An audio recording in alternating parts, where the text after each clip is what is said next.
noche y contemplo las estrellas. Ah, si pudiera sembrar estrellas. En las historias oficiales del rock en Colombia hay un relato de los años 60 y 70 en el que las mujeres están ausentes. Para constatar esto que digo, ahí están a la mano los varios documentos escritos y audiovisuales que narran ese capítulo de nuestra música popular. Por supuesto que en algunos de esos documentos se puede cazar alguna mención a algunas artistas, pero ninguno, y quiero ser enfática, ninguno da cuenta del protagonismo real que tuvieron las mujeres en esas primeras décadas de nuestro rock. Por fortuna, siempre tendremos los discos, y lo que los discos sí cuentan, y con elocuencia, es que muchas mujeres protagonizaron varios de los momentos más emocionantes y notables del sonido juvenil colombiano. Lo que pasa es que para encontrar esos discos hay que querer buscarlos y hay que ensuciarse los dedos. Mi nombre es Leonora Parra Moreno y esto es Sembradoras de Estrellas.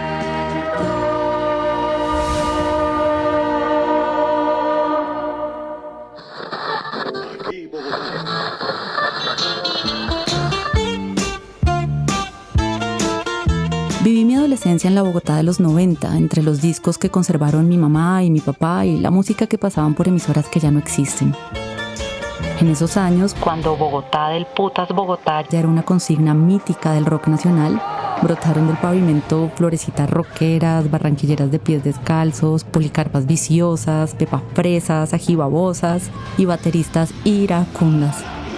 Todas encandilaron mis ojos de mujer adolescente cuando me las encontré en la radio, o en un concierto, o en 4 canales, o en Rock al Parque, obvio. Fueron años en los que descubrí presencias femeninas poderosísimas que retaban los arquetipos, ¿cómo decirlo?, los arquetipos fálicos de la música que me gustaba. Fui una feliz testigo, además, de cómo estas mujeres encontraron rápidamente su lugar incontestable en la memoria del rock nacional. Pero también me creí lo que se decía en la radio y entre la gente, que eran las pioneras de la presencia de las mujeres en el rock colombiano. Una afirmación que cancelaba de plano la pregunta por predecesoras. Como me obsesionan las historias que se esconden detrás de la música que me gusta, y me gusta mucho lo que ha ocurrido con el rock en Colombia desde sus primerísimas manifestaciones, hasta hace un tiempo yo creía tener un mapa más o menos claro de una historia que, debo decirlo igual, es bastante difusa. Pero mi supuesta claridad empezó a derrumbarse una mañana en la que una canción me atropelló y me hizo sospechar de los prejuicios que arrastraba conmigo y que había heredado, en buena parte, de quienes se proclamaban expertos del rock nacional.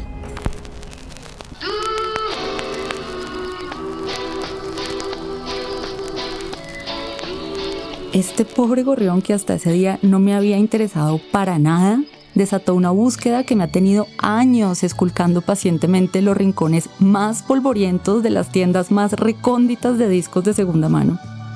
Y en esta expedición he visto cómo del polvo y la humedad emergen relucientes nombres de mujeres, grabaciones y discos, condenados todos a la penumbra en el universo del rock colombiano.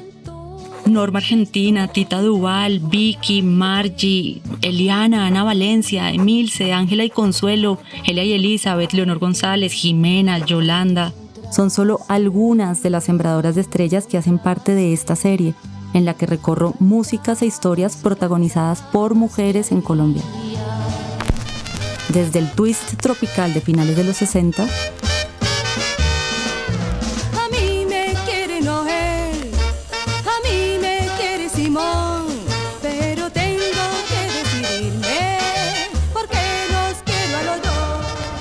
hasta la fiebre discotequera de los 80.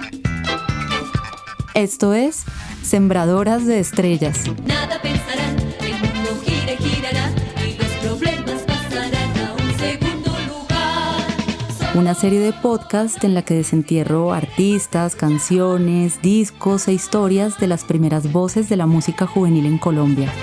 Que fueron mujeres, por si no lo he dicho todavía.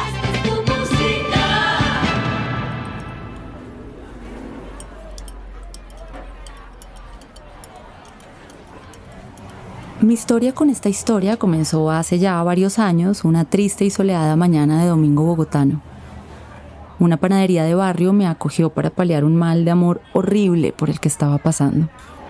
El guayabo, el despecho y un resplandor que entraba por el ventanal y me obligaba a entrecerrar los ojos afinaron mi pobre antena. La radio estaba prendida en una emisora dedicada a la canción romántica y la balada pop. «Oh, la música de mi mamá», pensé. Estaba en esas cuando unos versos implacables me golpearon fuertísimo y me dejaron aturdida.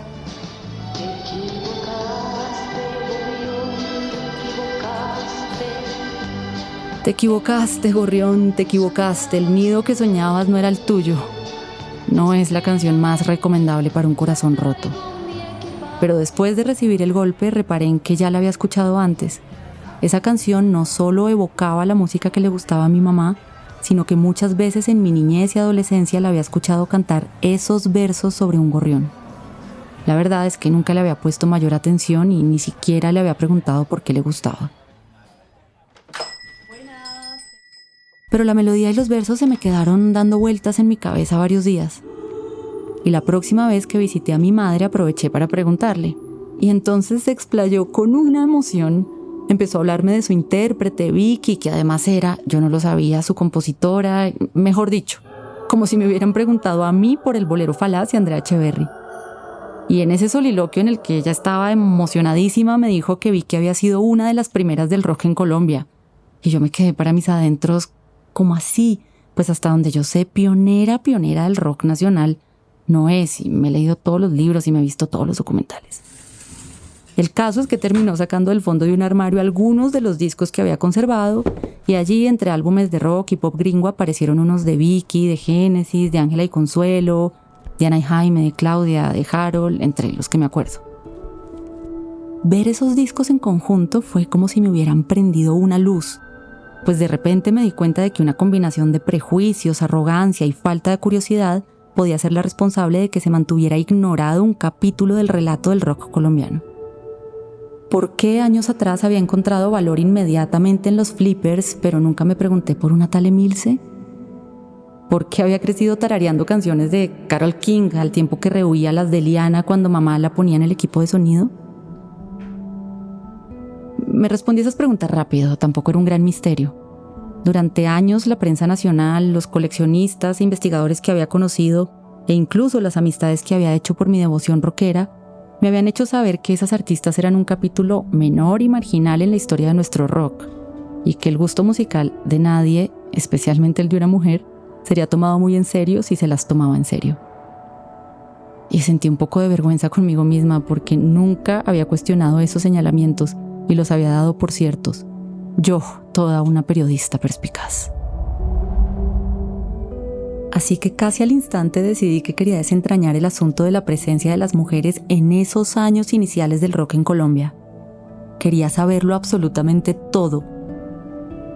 Le pedí prestados para siempre los discos a mi mamá y salí a aventurarme en un territorio desconocido. Esas fueron las primeras semillas que arrojé y que ahora cosecho en esta serie que he decidido llamar Sembradoras de Estrellas, las primeras voces de la música juvenil en Colombia.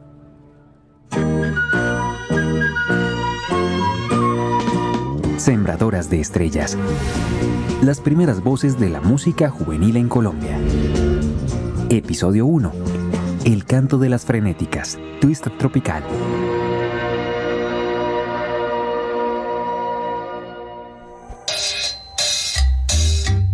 Cuando me obsesioné con las mujeres en las primeras décadas del rock colombiano, busqué las pistas más remotas en la música tropical. Porque allí, bueno, la razón es simple. La que se considera la canción fundacional de nuestro rock, o al menos la primera etiquetada con el novedoso ritmo, tiene alma caribeña. Aló, mister, smoky tú, o guachi trinky, o whisky, o dan rumba, o rock and roll, o de Colombia me recumbé. Very Very Well de Carlos Román y su Sonora Vallenata ha sido un infaltable de la fiesta popular decembrina colombiana desde que fue publicada allá a finales de los 50 por Discos Fuentes. Así que pareció una buena idea empezar esta búsqueda esculcando todo lo posible en ese catálogo guapachoso del sello cartagenero. Y fue así como di con Norma Argentina, que parece un nombre artístico pero no lo es. En 1965, y antes de que lo hicieran los Flippers, los Yetis o los Speakers, nombres todos súper reconocidos en la historia del rock nacional, Es probable que haya sido una mujer llamada Norma Argentina quien grabó el primer disco colombiano enteramente dedicado al rock. Y no solo eso, varias canciones de esa grabación fueron compuestas por ella.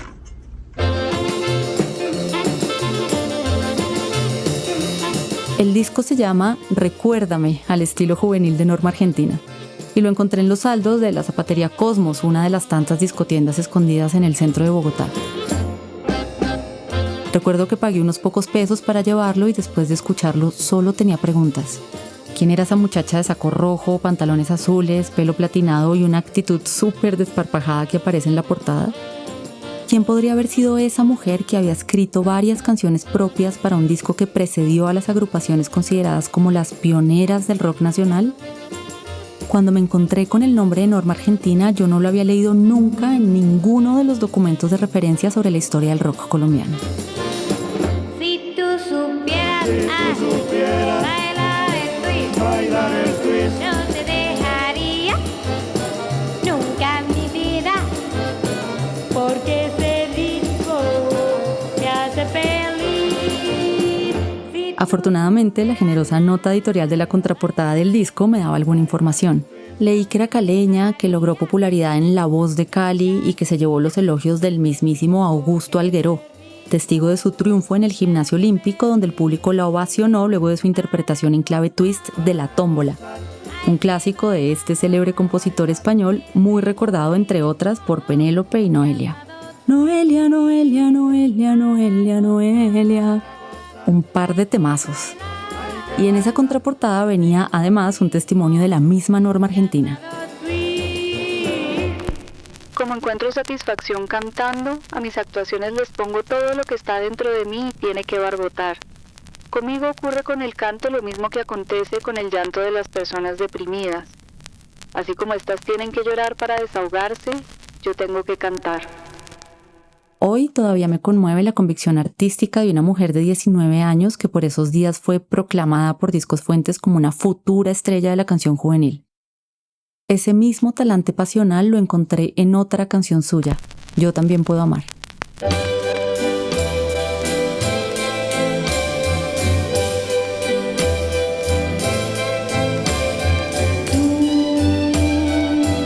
Tú me dices no sabes querer, pues no tienes edad para amar por tu gran juventud.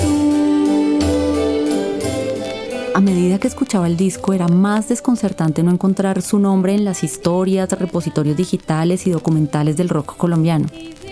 Puede ser que su pronta desaparición del circuito juvenil de los 60 o el hecho de que el disco se haya descatalogado hayan conspirado en su contra. Pero la verdad es que nada de eso excusa una omisión tan bochornosa para quienes estén investigando la historia.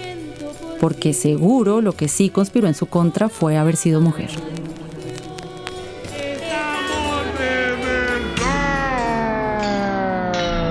Dicen, y yo creo que es medio cierto, que los periodistas musicales y los críticos de rock son músicos o estrellas de rock frustrados y que esa fantasía anda por ahí operando a la hora de investigar. Mejor dicho, que se fijan es en aquellos artistas que son como ellos quisieran ser. Por eso, una mujer muy joven, de luminosa sonrisa, no es precisamente la imagen que más llama la atención de un hombre que fantasea con el arquetipo macho de la estrella de rock. Y tampoco es la que echan de menos a la hora de componer sus épicas historias. Pero bueno, fin del inciso psicoanalítico. Guía de la balada pop en Colombia. ¿Cuál sería mi sorpresa al ver que donde no se omitía el nombre de Norma Argentina es en la guía de la balada pop en español años 60 y 70? Me refiero a un vademecum extraordinario que Jesús Alejandro Arriola tiene y actualiza en internet. Allí encontré la única reseña biográfica de Norma, en la que se controvierte su origen caleño y se dice que probablemente nació en Tegucigalpa y que a edad temprana fue llevada a Cali. Además, dice que Norma hizo parte de Los Picapiedra, que es una misteriosa agrupación de música tropical que en 1965 publicó Cabulu, un disco de Fuentes muy esquivo y apetecido por coleccionistas, en el que resalta Escándalo en Familia, una canción que también aparece en Recuérdame. Y lo más curioso es que ambas versiones, editadas con unos meses de diferencia, podrían ser catalogadas como las primeras manifestaciones fonográficas del ska en Colombia. Y bueno, así fueron apareciendo más y más motivos para seguir indagando.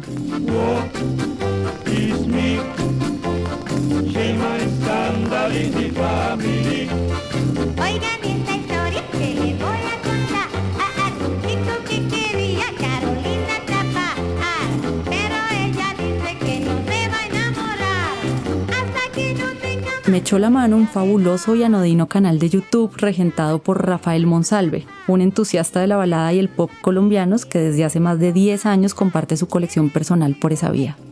Entre sus homenajes a viejas glorias de nuestra canción romántica encontré un video dedicado a Norma. Uno de los comentarios a la publicación era bastante preciso en relación a su biografía. Allí pude enterarme de que había muerto el 31 de octubre de 1988 y que efectivamente, tal y como ya había leído en la guía de Arriola, su país natal era Honduras. Renato DJ Cyborg era el internauta que hacía las aclaraciones y afirmaba ser uno de sus hijos. Después de googlear desprevenidamente, di con un perfil en Facebook que coincidía con las señas del firmante misterioso. Pude hablar entonces con Renato Ceballos, hijo menor del matrimonio de Norma Argentina Ramírez con Óscar Ceballos, un nombre que yo ya conocía, pues es el recordado baterista de los Ampex y Cuarta Generación. A Renato le emocionó mucho la curiosidad por su madre que dejé ver en mi primer acercamiento, y de entrada compartió conmigo información sobre ella. Pero fue un poco parco cuando le pregunté por las razones que habían determinado el fin de su promisoria carrera artística. Él había nacido años después de que se editaran estos discos y, según me dijo, su madre no evocaba especialmente esa época. Pasaron varios meses de conversación hasta que Renato, con la ayuda de su hermana y un tío, empezó a desenterrar no solo información que él mismo desconocía de su madre, sino también algunos recuerdos suyos dolorosos. Como cientos de miles de mujeres en Colombia, la historia de Norma Argentina estuvo marcada por una maternidad precoz, la irresponsabilidad paternal y la violencia doméstica. Me acabo de enterar de algo, porque llamé a mi hermana mayor y ella me ha sabido contar las cosas un poquito mejor. Que mi mamá y mi papá se conocieron más o menos 65, 66, se conocieron en Medellín, porque ella hizo una presentación como solista, en una presentación que ella hizo que le sirvió como telonera a los mismos Ampex, y que ahí fue donde se conoció con mi papá, que ahí ellos se siguieron hablando y que después terminaron en romance. Se casaron en San Andrés, y en San Andrés mi mamá quedó embarazada de mi hermano René. Nosotros somos 3 del primer matrimonio. Entonces ellos de San Andrés se vinieron para Cali. Después de que nació mi hermano acá, se fueron para Bogotá. No sueñes con el amor, porque sueños son. Sueños son. Cuando yo tenía 3 años, ella se separó de mi papá. Quedó sola con sus 3 hijos. Mi papá la dejó a ella, la palabra es embalada, a ella la dejó embalada mi papá con sus 3 hijos. Entonces para ella fue algo muy crítico después de que ella se separó de él. Entonces ella solita luchaba y sacaba adelante sus 3 hijos. Realmente mi mamá era una persona luchadora. Hablaba como muy poco y más bien estaba como enfocada como en que saliera adelante, como en que le saliera trabajo, como en podernos mantener. Para ella, el frenazo de su carrera musical fue haberse conocido con mi papá. Más que todo yo veo eso como si mi mamá fuera como una víctima, ¿sí me entiendes? Norma Argentina no abandonó la música, pero sí le tocó abandonar el futuro brillante que le había vaticinado Discos Fuentes. En un giro del destino que le impone a las mujeres el patriarcado, quiero decir, los versos que había escrito con ironía jovial para su canción Sueños, sueños son, resultaron tristemente premonitorios. Si te pasa la vida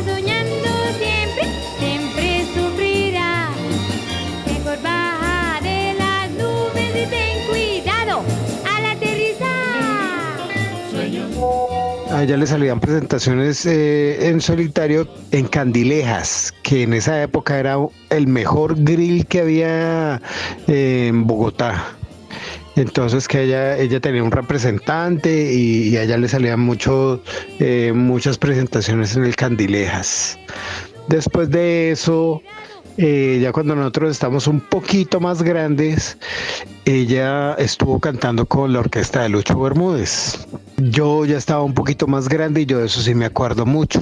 Y yo me acuerdo que la acompañaba a ella a las presentaciones que ella hacía en solitario en una discoteca que quedaba en todas las 57 con séptima. No me acuerdo si se llamaba La Ronda o era el mismo Candilejas. Yo también me acuerdo porque ella salía en el programa El Show de las Estrellas de Jorge Barón. Yo a ella la veía mucho presentarse en ese tal Show de las Estrellas de Jorge Barón. Alguna vez la vi con la orquesta de Lucho Bermúdez, muchas veces la vi a ella como solista. Esas son las cosas que más o menos te he podido hasta ahora recopilar. Espero que te sirva. Un abrazo, cuídate mucho.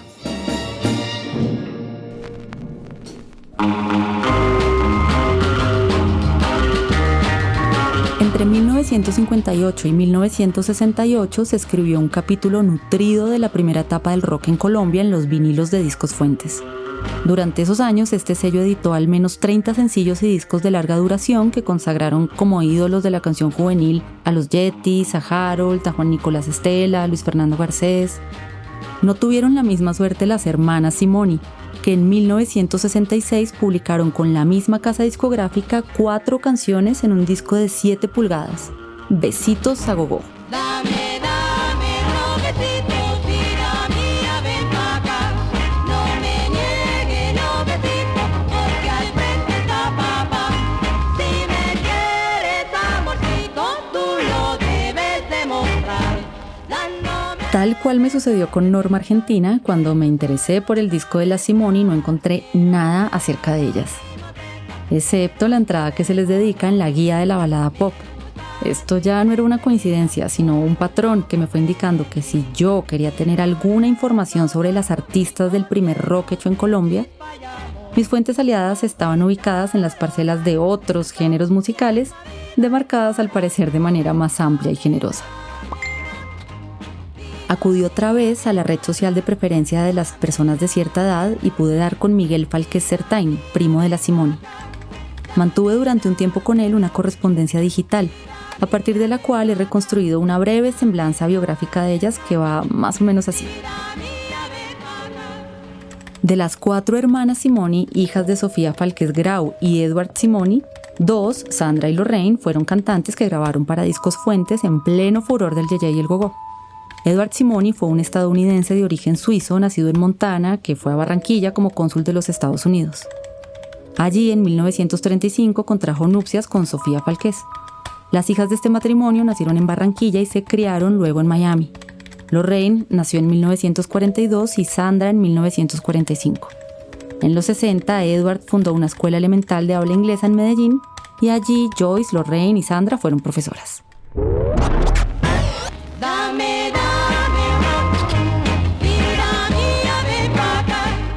Miguel fue franco al informarme que Sandra tenía muy afectada la memoria. Sin embargo, me dijo también que tal vez podría hablar con Lorraine. Al final le fue imposible persuadirla para que grabara su testimonio con su propia voz, pero logró que en un correo electrónico contara con sus palabras la fugaz aventura que tuvo junto a su hermana grabando para Fuentes. Con Sandy cantábamos a 2 voces. Ella tocaba la guitarra y yo le hacía la segunda. Un día estábamos en una fiesta en el Club Campestre de Medellín. Allí estaba el señor Antonio Fuentes, dueño de la compañía que había hecho famosos a todos los cantantes del momento en Colombia. Cuando nos escuchó cantar, se nos acercó y nos dijo que le había gustado mucho y que estaba interesado en grabarnos un disco. Eso nos tomó por sorpresa, pues nosotras simplemente cantábamos por deporte. Creo que eso fue lo que lo fascinó. Así que nos pidió ir a la compañía y listo, grabamos las canciones. Después de esto nos sugirió hacer más grabaciones y hacer conciertos. Enseguida le dijimos que no, que muchas gracias, que no era nuestra profesión. Y aún con nuestra negativa, el señor Fuentes nos terminó adorando. Lo que se grabó en ese disco fue rock, un estilo de rock muy americano.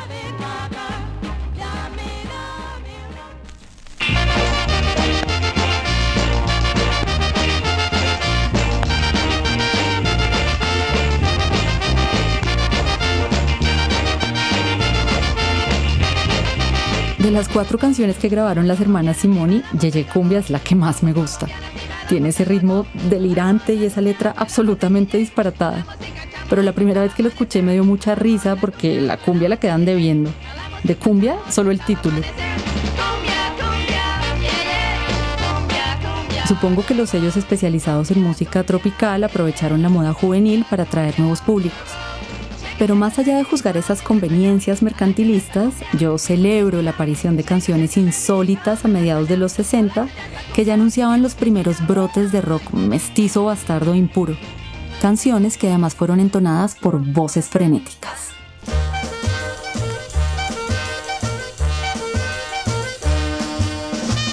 Durante la década de los 40 y 50, los duetos femeninos que interpretaban rancheras y boleros fueron muy populares en Colombia. Uno de los tantos binomios que sonó en hoteles, teatros, emisoras de radio y máquinas traganíqueles fue Las Bustamante, integrado por las hermanas Lilian y Ángela Bustamante. Ángela nació el 10 de agosto de 1930, debutó a los 18 años y se convirtió en una de las cantantes favoritas del esplendoroso Hotel Nutibara de Medellín. Y fue seguramente allí donde la vio Edmundo Arias, uno de los directores de orquesta más emblemáticos del jazz y la música tropical colombiana de mediados del siglo pasado, quien trató de convencerla de que se lanzara como solista. Ángela Bustamante le dijo que no, pero quedó para la posteridad y para felicidad mía y de todas las que descubran esta canción, Mis dos amores, incluida en el disco Nuevos éxitos de Edmundo Arias, publicado por Sonolux en 1966. Además de ser una absoluta delicia, esta cumbia twist narra con gracia y procacidad las dificultades amorosas de una chica que está muy indecisa, porque no sabe si quedarse con el twist de Noel o la cumbia de Simón. Al final ella, muy sabia, se queda con los dos.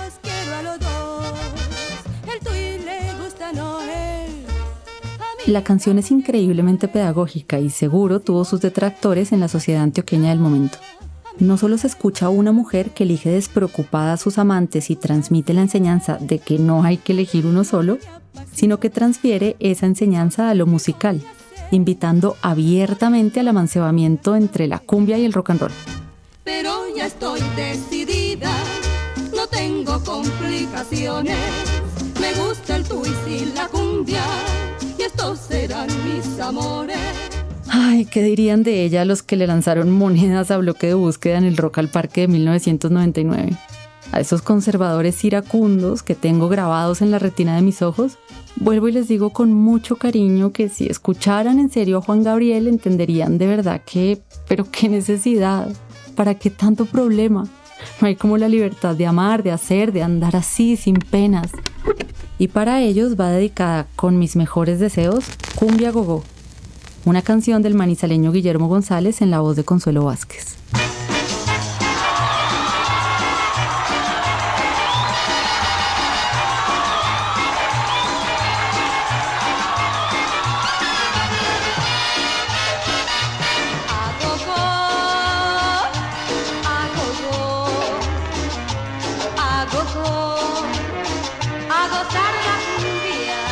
Consuelo del Socorro Vázquez Hurtado nació en septiembre de 1947 en Itagüí.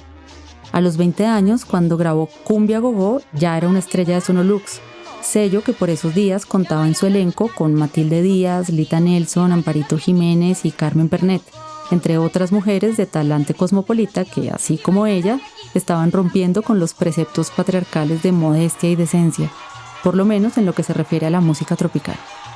Su rock and roll febril, acoplado al ritmo de una cumbia orquestal sofisticada, anuncia otras formas de alegría y sensualidad. Consuelo Vázquez brilló poco tiempo en Colombia, y su rastro, al igual que el de otras cantantes frenéticas, se perdió. Sin embargo, persiguiendo su rastro, conversé con Carlos Javier Pérez, quien me contó que a finales de los 60 se instaló en México, donde se hizo famosa por sus interpretaciones de porros, guarachas, boleros y cumbias. Carlos Javier o Candelazos, cuya generosidad destaca en el universo del coleccionismo, compartió conmigo una particularidad discográfica que provocó otro hallazgo excepcional. Ay, ay, ay, ay, ay, a llevar el ritmo. Ya baila. Esta es la cumbia gogó, pero grabada por Tita Duval y su cumbiamba en 1967. Apareció unos meses después de la original cantada por Consuelo Vázquez. Más allá de la versión, ajustada enteramente al sonido tropical, fue la portada del disco lo que llamó mi atención. Si tenemos en cuenta que para ese entonces el desempeño instrumental en las músicas populares estaba restringido a los hombres, no es un detalle menor que la foto exponga a 2 mujeres saxofonistas. ¿Se habría tratado de una puesta en escena con el instrumento para la foto? ¿Era una de ellas acaso Tita Duval? De ser así, ¿lideraba Tita Duval a su cumbiamba o solo era la voz cantante?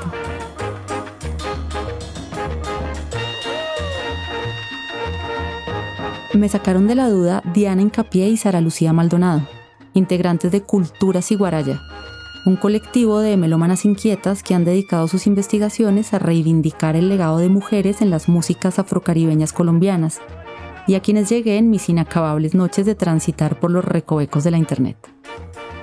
Cuando respondieron a mis preguntas, yo creo que sentí la misma fascinación que habrán sentido ellas cuando a través de una pesquisa muy rigurosa hicieron este descubrimiento.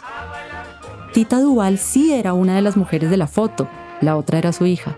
Y Tita había sido, además de arreglista, compositora, cantante, pianista, acordeonera y saxofonista, la directora artística de una orquesta que durante los 60 y los primeros años de la década siguiente había causado sensación en clubes, salones de baile, hoteles y discotecas de Bogotá, Cali y Medellín. Dominga Salazar, mejor conocida como Tita Duval, nació en Rosario, Argentina, el 4 de agosto de 1924. Junto al empresario y músico Adán Azula conformó una numerosa familia que devino una agrupación musical. Luego de curtirse en escenarios chilenos, uruguayos y brasileños, aterrizaron en Medellín a finales de los 50. No solo asimilaron los ritmos tropicales, sino que instalaron el Tambo de Aná, una discoteca sui generis que estuvo ubicada en las inmediaciones de la Unidad Deportiva Atanasio Girardot y donde alternaban desde Lucho Bermúdez hasta los Yetis. De la orquesta sobreviven Aida y Roberto Azula, hijos de Tita. La investigadora de Culturas Ciguaraya, Diana Ordóñez Hincapié, compartió conmigo el contacto de una de sus familiares. Aida, desde un pequeño pueblo holandés, y Roberto, desde Medellín, me ayudaron a entender la increíble historia de la orquesta de Tita Duval con la música juvenil. El proceso de aprendizaje, primero me dieron unas lecciones de piano y después fue mi mamá que se encargó de enseñarme todo. Ella me enseñó el acordeón y cómo manejarlo y todo eso, y sobre todo el saxofón. O sea que mi gran maestra fue mi mamá. Como maestra era muy dulce, muy buena, pero bien estricta. O sea que había que estudiar y había que practicar la embocadura.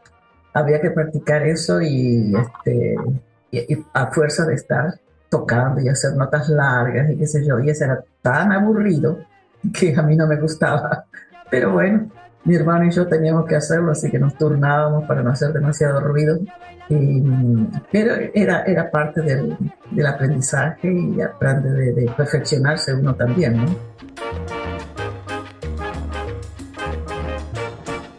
Yo nací en Argentina, en Rosario, y prácticamente ya a la edad de 12 años, 13 años, ya me ponían así como a tocar bongo, maracas o cosas así. Ya pues me gustaba mucho. Y ya después, pues vi un señor que tocaba trompeta y dije yo, ese es el instrumento que me gusta, aunque mi mamá tocaba el acordeón, el piano y el saxofón. Una prima también, y mi hermana también. Era un grupo familiar, ¿cierto? Y llegamos a Medellín. Vinimos en plena Feria de las Flores.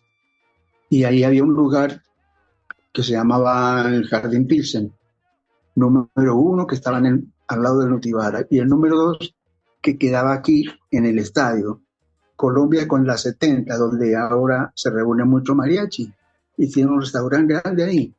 Ahí se se reunían ellos y tocábamos nosotros, justo en plena feria.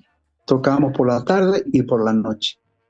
Y eso fue el comienzo. Estábamos viendo en el Hotel Nutibara y ya pues se hizo mucho amigo, mucha gente conocida. Mi papá tenía mucha gente conocida y estaba La Voz de Antioquia, que era una radio muy, muy popular aquí en Medellín.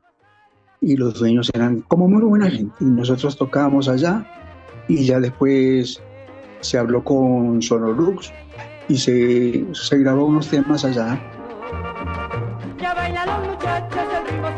La cumbia gogó fue incluida en uno de los 2 LPs que la orquesta de Tita Duval grabó para Sonolux, y es apenas un preámbulo muy tímido y todavía ingenuo de lo que sucedería en 1974, cuando Discos Fuentes publicó el alucinante disco Cumbias Internacionales.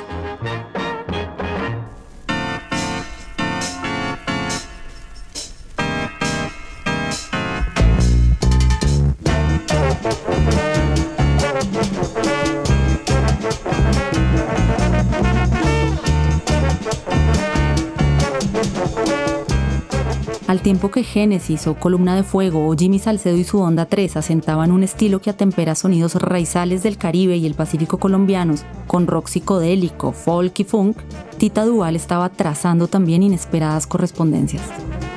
Lo sorprendente es que, a diferencia de todos los que acabo de enumerar, ella y su familia no han sido nunca contempladas en el cuadro histórico del rock nacional, en el que Zombie Rock, Safari Safari, A Mi Modo, Batucacuto, Noche de Cumbia o Pobre Hombre deberían estar enmarcadas en dorado. Tita Duval retó los decorados masculinos del entretenimiento, leyó con audacia vanguardista las tendencias juveniles del pop y, por si fuera poco, al lado de su tropa experimentó libremente con tecnologías de sonido. Tal vez sin proponérselo, estamos hablando de una mujer que se le anticipó medio siglo a los tropicalismos lisérgicos de nuestros días.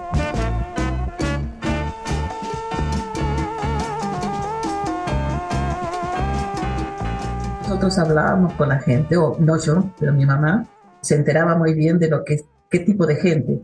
Y entonces, a raíz de eso y tratando de estar a tono con lo que la evolución de la música y todo, pues mezclamos entre medio música de rock, música que estaba de moda en ese momento, como para gente joven, pero que fue aceptada muy fácilmente porque había un público muy mezclado, muy, digamos, variado. Y a mí me pusieron a cantar esas músicas jóvenes, o esos rocks, o esas cosas así de ese tiempo. Y eso fue fue aceptado, estaba bien, porque estaba variado, no estaba solamente para un tipo de música, sino que había tango, había boleros, había cumbias, había de toda variación, que por eso tal vez caía bien con toda clase de público.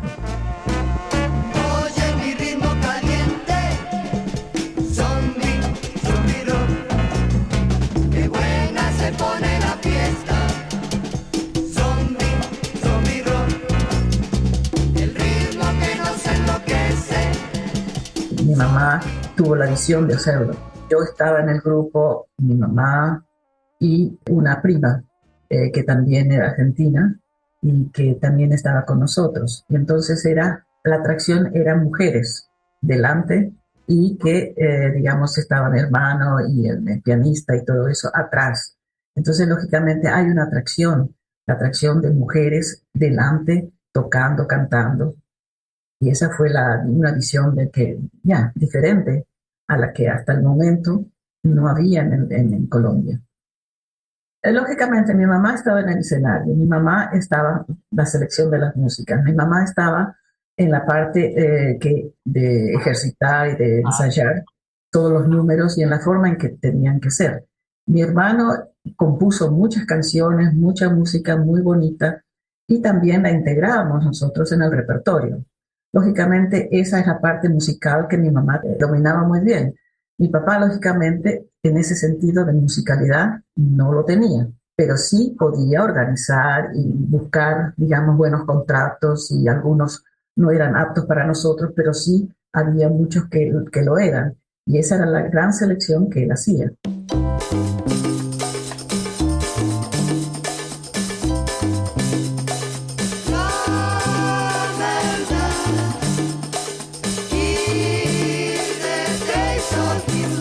Sobre todo, ella era muy curiosa. Por ejemplo, una canción de los Beatles o una cosa así, vamos a escucharlo primero, varias veces, y ya se conseguía el arreglo, pues tratando de imitarlo. Entonces se trataba de hacer pues una copia de ese grupo que era famoso. No es una novedad, pero en esa época sí, porque llamaba la atención. Lo que estaba pegado en esa época es para pa pa pa pa para pa parararara, eso había que tocarlo porque eso estaba súper pegado. Y entonces uno tampoco podía tocar una cumbia muy conocida porque se quedaba la gente como dices. Había que tocar los temas colombianos o cubanos. En esa época también entró Santana. Entonces obligadamente había que tocar Oye cómo va y el otro tema de él. Pues había que imitarlo porque uno no podía llegar con determinados temas a un lugar que no conocían. Ella era feliz con eso. Tocaba y ella la tarareaba y después, mami, así no me digo, pero me gusta más así. Y le digo, ay, mami, sí, está bien. Vamos a arreglarla, a ver, ¿cómo lo hacemos aquí? Listo.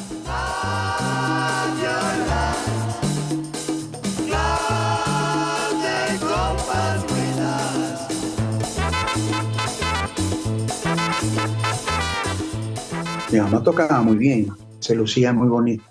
Claro que en esa época que uno podía tocar un baile de boleros, un paso doble, un slow que decían, una balada y música tropical, calentando el tiempo. Ella era muy curiosa, muy curiosa en el sentido de que, por ejemplo, no era sino ver, por ejemplo, esta orquesta que ensayaban allá en el Tambo, ella se ponía a escucharla y hablaba con uno, hablaba con otro. Ella podía ver un saxofonista en una orquesta que estuviera ahí y ella tenía que hablar con él, preguntándole qué saxo tenía, cómo usaba la caña, qué toque el otro. Y me decía, Roberto, vení, que estamos hablando con el maestro. Entonces uno recopilaba todo eso y lo iba como aprendiendo, ¿cierto? Entonces ella tocaba el saxo, yo tocaba el saxo y eso llamaba mucho la atención, mujeres tocando saxo, cantando, tocando acordeón. Sí, una época muy linda. Ella agarraba el güiro, se ponía a tocar el güiro y se ponía a cantar y nos ponía todos a movernos, a dar vueltas y era muy divertido.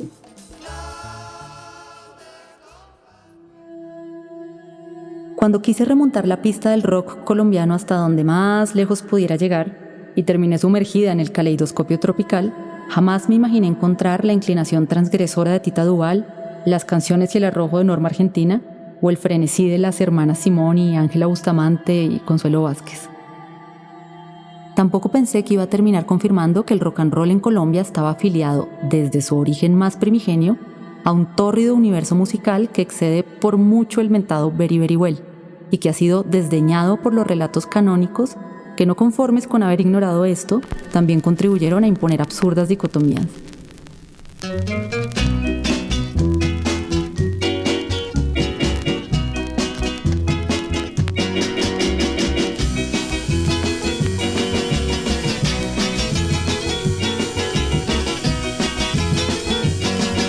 La pulga me pica en la espalda, me pica en el hombro y me hace saltar. La pulga es un poco atrevida y cuando la pesco se vuelve a volar. ¿A quién se le habrá ocurrido diseminar la idea oscurantista de un rock puro, ajeno a la promiscuidad? Si el rock and roll nació ya felizmente bastardo, híbrido, mezclado, allá en la América del Norte, ¿qué podríamos esperar de sus andanzas en el sur del continente? Que hablen en contraposición a cualquier purismo la fabulosa cantidad de rock and rolls grabados durante los 60 y los 70 por los Corraleros de Majagual, la Orquesta Sonolux, el Combo Maravilla de Pacho Galán, la Sonora Marinera, los Diamantes Costeños, Morgan Blanco, Noel Petro, los Bobby Soxers, los Golden Boys, el Combo Barulero y los Blammers.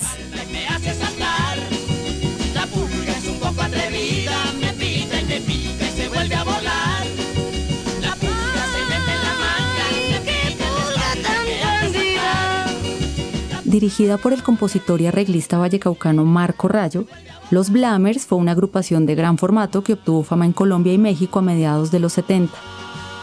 En la memoria popular permanecen cumbias como Cartagena de Indias en la portentosa voz de Lely Méndez quien en varios apartados de su trayectoria coqueteó con el rock and roll y grabó varios números frenéticos que se encuentran escondidos en 3 de las grabaciones que la orquesta editó con Polydor durante sus años dorados.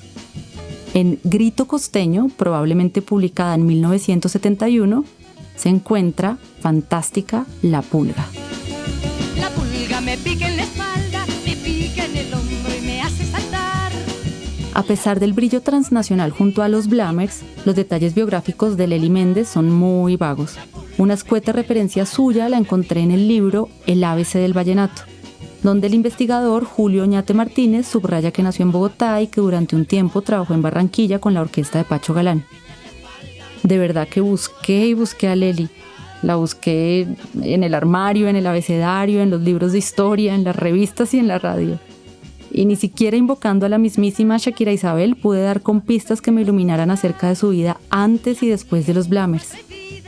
Como último recurso busqué a Marco Rayo Jr., el hijo de Marco Rayo. Me confesó su desconocimiento, pero me contó también que Lely Méndez había sido parte del trío Simpatía y que tal vez Hernán Martínez, su fundador, podría ayudarme.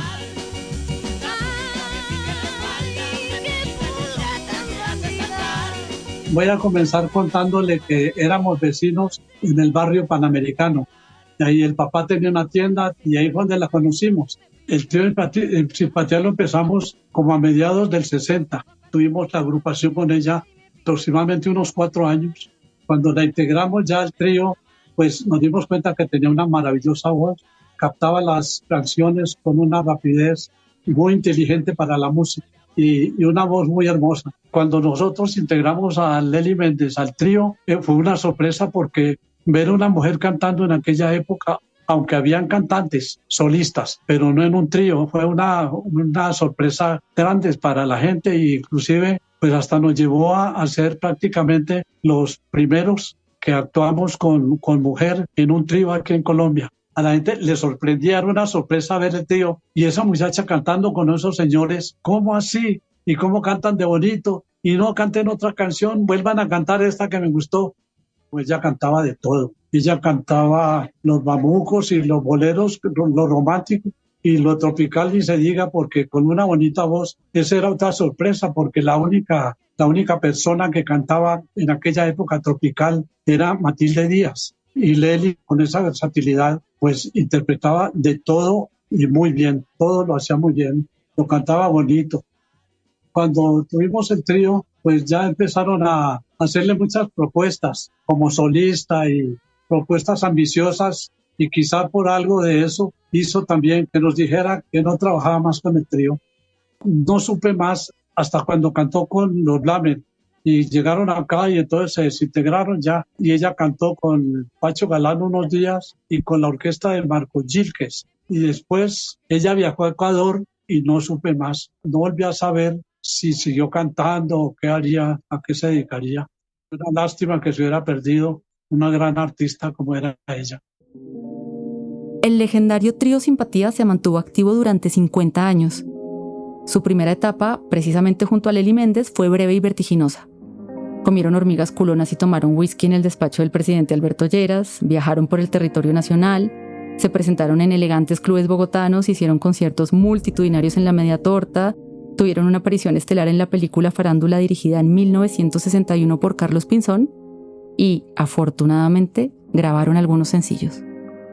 Con ella grabamos unos 6 temas en Sonolux, como el 61, 62. Grabamos 2 temas iniciales que eran Bambuco, Risa Loca, de Stanislao Ferro, y Como un rayo de sol, letra y música mío. Y seguimos grabando ya cuando entramos a la época del rock. Quisimos entrar como a la moda del rock and roll y la música, el gogol, los yeye, todo esto que se hacía. Y grabamos un tema de Héctor Ulloa, el famoso Chinche. Él era muy amigo nuestro, nos enseñó Mi cielo azul. Se lo voy a enviar para que lo escuche.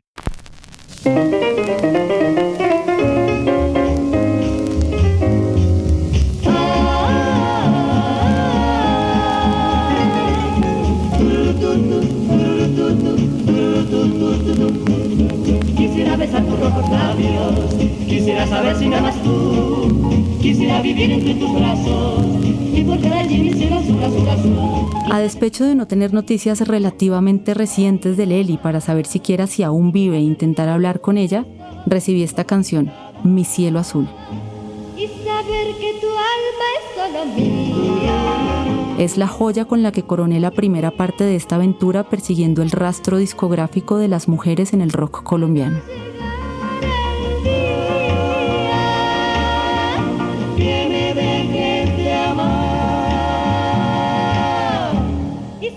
Un trío de boleros comandado por una voz femenina grabó esta canción, y en Colombia, y en 1962. La síncopa inquieta y ese acento entre cándido y desenfadado de la voz potente de Lely Méndez insinúan ya lo que habría de suceder un par de años más adelante con la irrupción de las fantásticas chicas yeye colombianas, las protagonistas del siguiente capítulo de Sembradoras de Estrellas.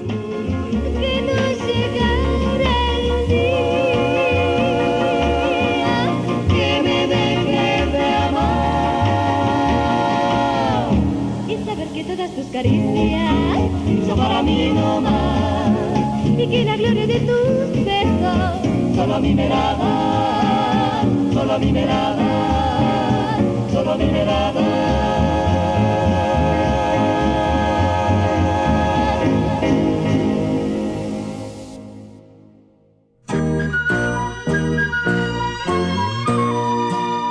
Sembradoras de Estrellas es un podcast original derivado del libro Una idea descabellada y fue proyecto ganador en 2024 de la beca de creación y producción de contenidos audiovisuales, sonoros, editoriales o digitales del Programa Nacional de Estímulos del Ministerio de las Culturas, las Artes y los Saberes, con el apoyo de la Dirección de Audiovisuales, Cine y Medios Interactivos.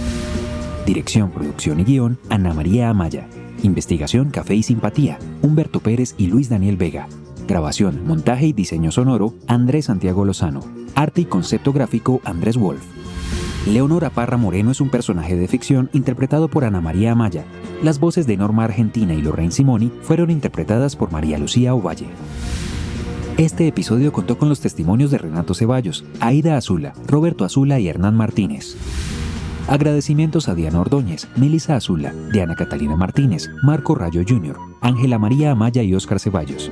Agradecimientos especiales a Óscar Bermúdez y a Nilorena Buitrago de la DACNI por el apoyo para la creación y divulgación de esta serie de podcast, a Denis Murcia de Codiscos y Camila Echeverry de Discos Fuentes por la gestión de licencias, y a Jaime Andrés Monsalve y Laura Murillo por la alianza mediática con Radio Nacional de Colombia. Canciones en orden de aparición. Si pudiera sembrar estrellas, Vicky, Vicky Discos Orbe, Melina, Camilo Sesto, Amor Libre, Ariola, Florecita Roquera, Aterciopelados, El Dorado, Culebra BMG, Pobre Gorrión, Vicky, Mi Ofrenda, Discos Orbe, Mis Dos Amores, Edmundo Arias, su orquesta y sus cantantes, Nuevos Éxitos, Sonolux. Esta es tu música, Ángela y Consuelo, esta es tu música, Sonolux. Very Very Well, Carlos Román y su Sonora Vallenata, Discos Fuentes. Mi Felicidad, Yo También Puedo Amar, Escándalo en Familia y Sueños, Sueños Son, Norma Argentina, Recuérdame, Discos Fuentes, Besitos a Gogó y Yeye Cumbia, Simone y Sisters, Besitos a Gogó, Discos Fuentes, Cumbia a Gogó, Guillermo González y su orquesta, Música para Baile, Sonolux, Cumbia a Gogó, Tita Duval y su Cumbiamba, Cumbia de Gala, Sonolux, Zombie Rock y Safari Safari, el nuevo ritmo de Bobby Rey con Tita Duval, Cumbias Internacionales, Discos Fuentes, La Pulga, Los Blamers de Marco Rayo, Grito Costeño, Polydor, Mi Cielo Azul, Trío Simpatía, Sonolux. Uso autorizado en el marco de las limitaciones y excepciones al derecho de autor. Artículo 31, Ley 23 de 1982. Sembradoras de Estrellas, las primeras voces de la música juvenil en Colombia, es un documental sonoro hecho por seres humanos y fue ideado y escrito sin mediación alguna de inteligencias artificiales.